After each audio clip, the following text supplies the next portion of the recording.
Pernah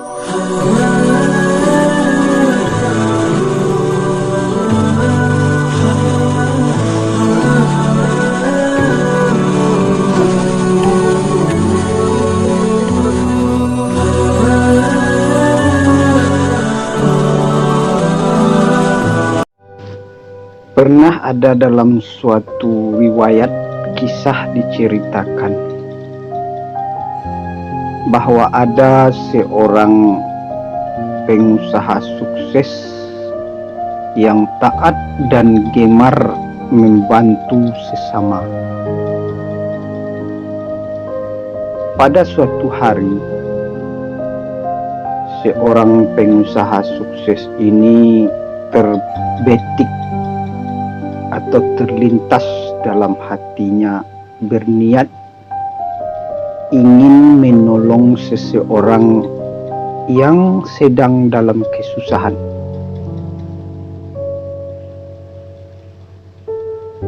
Kemudian dia pergi menghampiri orang susah tersebut.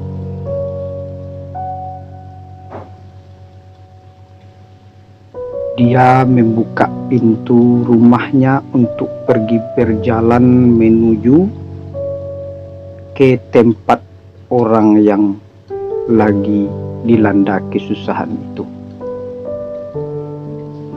Dia melangkahkan kakinya dengan mengawali membaca doa perjalanan. Bismillahi tawakkaltu 'alallah. La hawla wa la quwata illa billah. Kemudian dia berjalan menuju ke suatu tempat di mana di situ ada orang yang lagi kesusahan. Di sepertiga jalan dia bertemu dengan seorang pemuda yang compang-camping. Kemudian pemuda itu mengucapkan salam. Assalamualaikum warahmatullahi wabarakatuh. Dijawab oleh pengusaha tadi, Waalaikumsalam warahmatullahi ta'ala wabarakatuh. Pemuda itu bertanya, mau kemana gerangan ini Bapak? Dan pengusaha itu menjawab, saya mau ke suatu tempat di mana ada orang yang membutuhkan bantuan saya, katanya. Oh, singkat cerita, terima kasih Pak, semoga bermanfaat, kata si pemuda itu. Oh ya, tentu. Assalamualaikum, saya lanjutkan perjalanan, kata pengusaha tadi. Setelah sampai di tempat tujuan, terlihatlah orang yang kesusahan itu dalam keadaan kesendirian.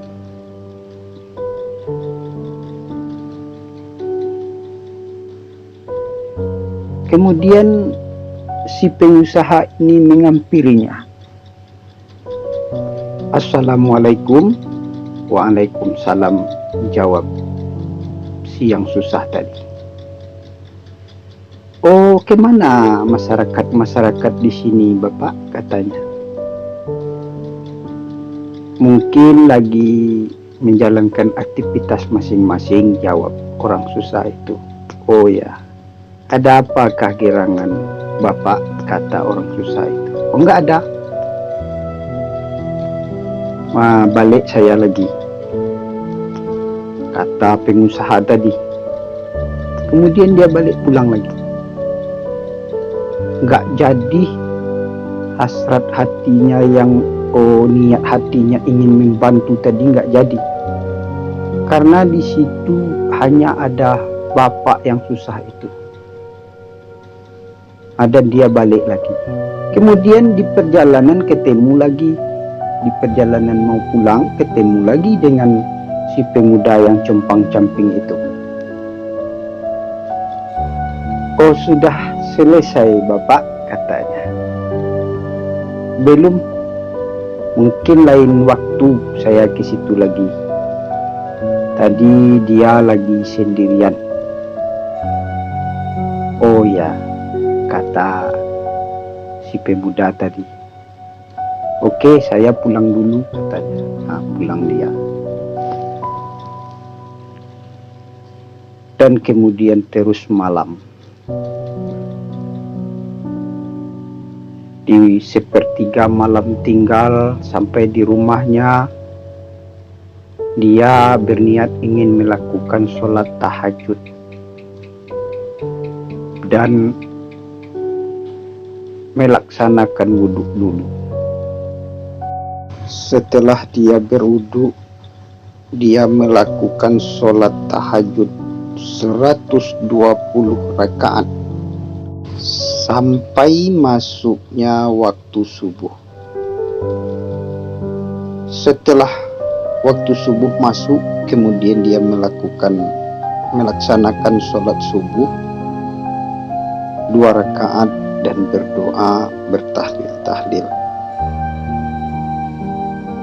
Setelah itu dia sarapan, dan setelah fajar menyingsing, dia kembali menuju kepada orang susah itu yang mau dia bantu.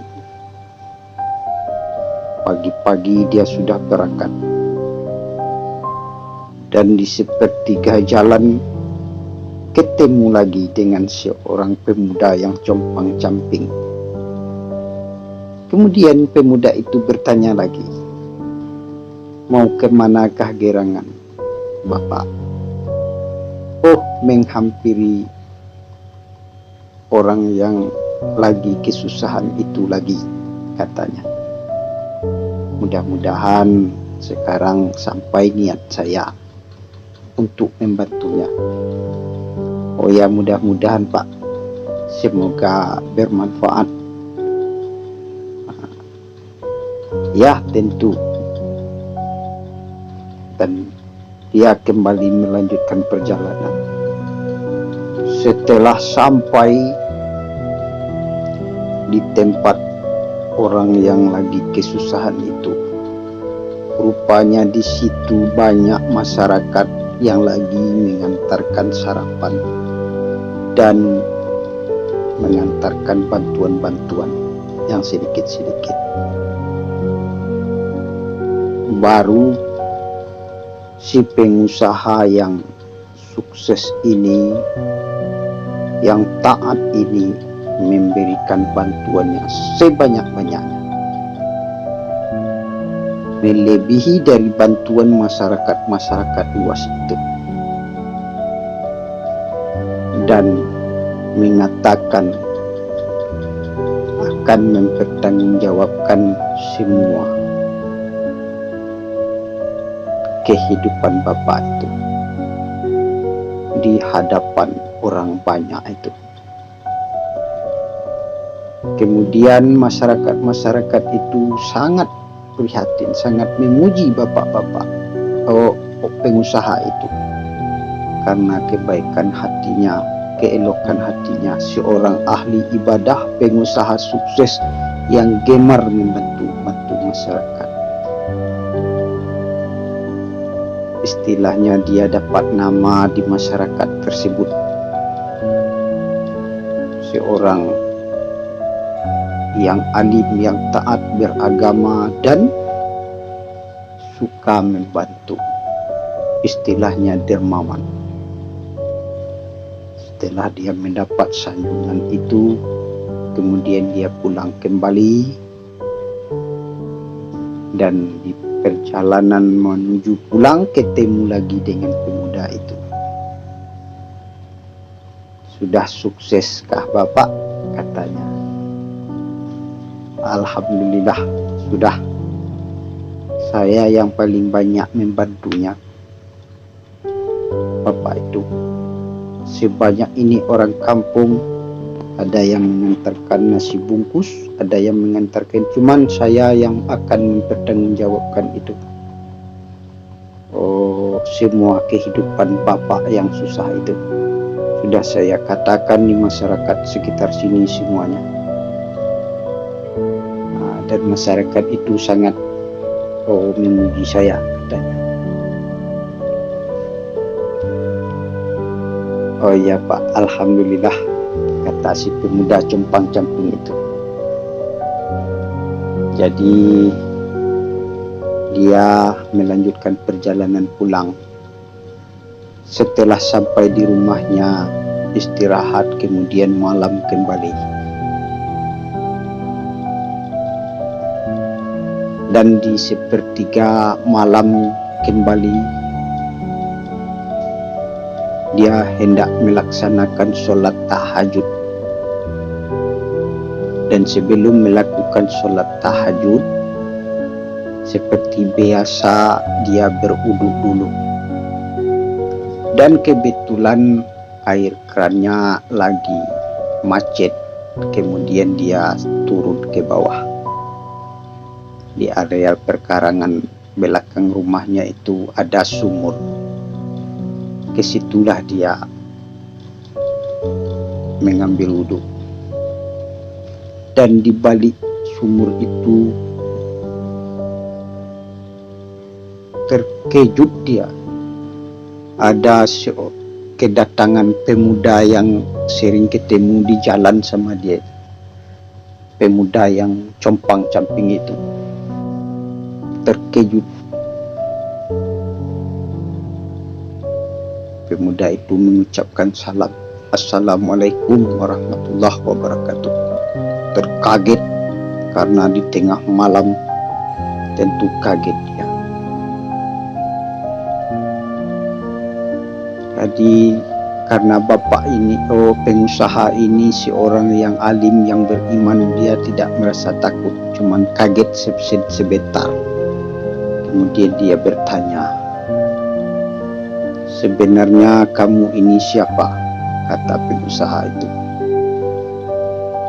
Dan di tangan kamu ada, saya lihat, satu buah kitab. Kitab apakah itu? Kemudian pemuda itu menjawab, sebenarnya saya adalah malaikat pesuruh Allah, kata pemuda itu. Dan kitab di tangan saya ini diperintahkan saya oleh Allah Subhanahu wa Ta'ala untuk mencatat nama-nama orang yang pencinta Allah Subhanahu wa Ta'ala dan taat patuh kepada Allah. Siapa yang termasuk ke dalam golongan itu, orang-orang alim yang baik yang mencintai Allah, ikhlas lillahi ta'ala, akan saya catat di dalam kitab ini. Itulah tugas saya, kata pemuda yang compang-camping itu. Rupanya dia adalah jelmaan malaikat. Oh iya, coba lihat nama saya di dalam. Apakah sudah kamu catat? Dilihatkanlah buku kitab catatan itu oleh malaikat. Sudah beribu-ribu, sampai pagi nggak jadi lagi. Ambil wudhu nggak jadi, sholat tahajud pun nggak jadi. Melihat catatan, tak ada satupun nama orang sukses itu di dalam. Kenapa kok nama saya tidak ada?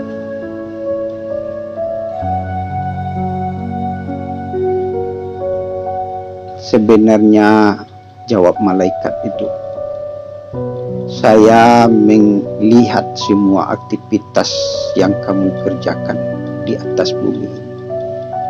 Kamu sebenarnya orang baik, orang alim, orang yang taat menjalankan ibadah-ibadah sunnah, ibadah-ibadah wajib, dan taat bersedekah, dan gemar membantu masyarakat. Tapi sayang, Allah Ta'ala Allah Ta'ala melarang mencatat nama kamu di dalam buku kitab saya ini. Karena kamu melakukan semua itu dengan ria, bukan karena Allah. Kamu ingin dipuji orang, kamu ingin cari nama di muka bumi ini, dan ibadah kamu itu sia-sia. Allah yang mengatakannya. Allah tidak suka ada di sela-sela hati kamu itu untuk sifat-sifat ria. Bahasa kalian angkat telur. Jadi untuk selanjutnya, tobatlah kamu, kata malaikat, dan kembalilah ke jalan Allah dengan menuntut ilahi anta maksudi waridaka matlubi, keredaan Allah yang akan kau cari. Buanglah sifat-sifat ria, sifat-sifat ingin dipuji orang, agar perbuatan kamu tidak sia-sia di dunia dan tidak sia-sia di akhirat. Jadi saudara-saudaraku sekalian, kalau ingin berbuat, latihlah untuk ikhlas karena Allah, dan jangan ada iming-iming lain di dalam hati kita, ingin dipuji orang, ingin merasa bangga. Hilangkanlah sifat-sifat itu. Mudah-mudahan apa yang kita lakukan bisa menjadi amaliyah dan tidak sia-sia. Singkat cerita, itulah amalan yang sia-sia dilakukan karena ada ria di dalamnya dan ingin disanjung orang. Bantulah sesama dengan ikhlas lillahi ta'ala. Kerjakanlah ibadah, tahajud, solat sunat, segala macam ibadah lillahi ta'ala. Mudah-mudahan cerita pendek ini bermanfaat. Banyak maaf. Assalamualaikum warahmatullahi wabarakatuh.